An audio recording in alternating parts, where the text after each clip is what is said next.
This conference has been about disruption. You're from Finance Watch. What do you have to say about regulatory disruption? Well, regulatory disruption was one of the many subjects discussed today. Actually, I would have preferred to talk about economic disruptions, because one fact that we're missing here and forgetting is that the current crisis we've been since 2007 is not the result of regulation, it is the result of deregulation. So it's kind of surprising to see that nowadays the industry is talking about the disruptions from regulations, while we do consider that the job in terms of regulation has not yet been finished. Let me give you an example. We're in 2016.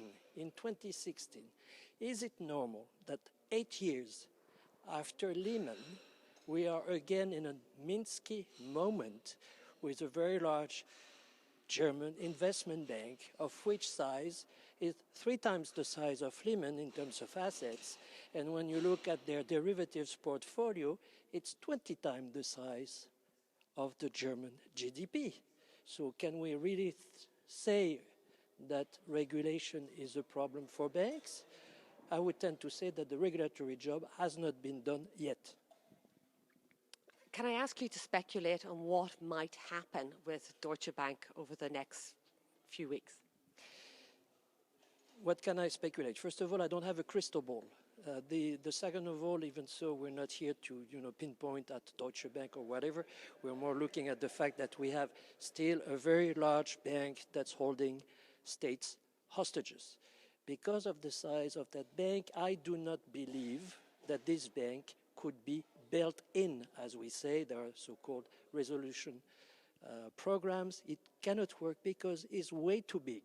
So basically what I would expect, if things do not improve for that bank, is that the German government will have to step up, because that bank is systemic and could bring down the entire financial system. Are these banks too big to bail, even by governments?